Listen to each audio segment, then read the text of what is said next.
My dear scholars, ये जो human relations की मूवमेंट की हमने मैनेजमेंट डिसिप्लिन के अंदर बात की कि अब ये थॉट्स, ये आइडियाज, ये कॉन्सेप्ट्स इमर्ज हो रहे हैं और उतनी ही इंपॉर्टेंस इनको मिल रही है जितनी इंपॉर्टेंस ऑपरेशन मैनेजमेंट को मिल रही है। देखिए, operation management completely management science का एरिया है। You can use statistical models. You can bring in logic.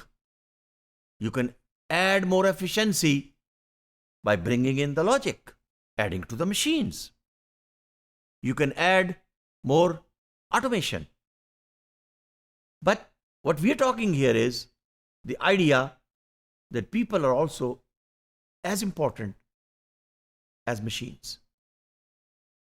और उसमें सबसे पहला जो नाम आएगा मैनेजमेंट स्कॉलर्स के तौर पर, मैनेजमेंट थिंकर के तौर पर, मैनेजमेंट डिसिप्लिन में फाउंडर के तौर पर, वो मैरी फॉलेट का होगा।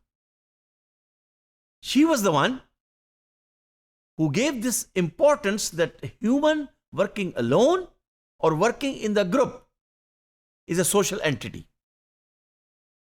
उसके नॉलेज को, उसके एक्सपीरियंस को शेयर किया जाए with in A group.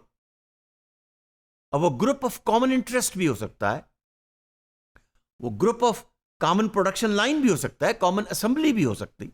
But the important is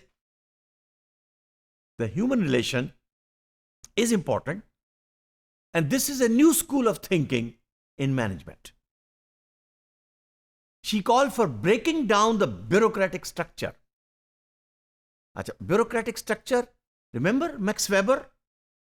He came up with a hierarchical structure for communication and reporting, brought in the impersonality concept, and still being used in the public sector.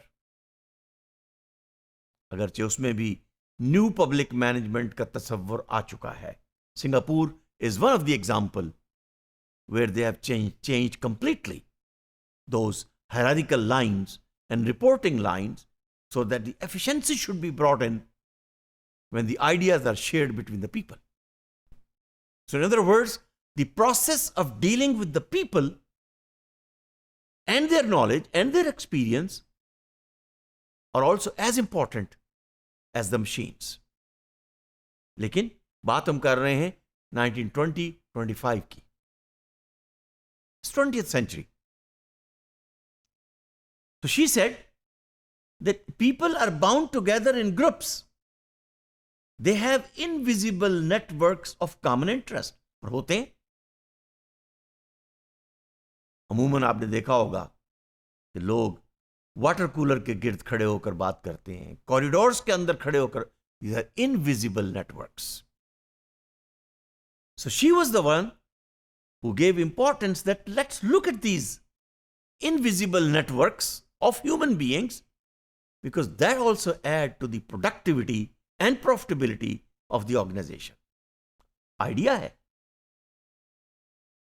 And she believed that human beings are naturally inclined to live in a collective setting. And they like to work in groups, like in family. So if organization is a social unit, अब देखिए, firm ये organisation चार दीवारी का नाम नहीं, तसव्वुर अभी बन रहा है। It is a social unit. So if it's a social unit and you like to consider the efficiency and effectiveness, then think of the organisation as a social unit. And when you think of the organisation as a social unit, then groups which share a common goal. अब देखिए, गोल की बात होने लगी। Groups that share a common goal, they will adjust their behavior to achieve that goal. So behavior is given importance, but the goal is common.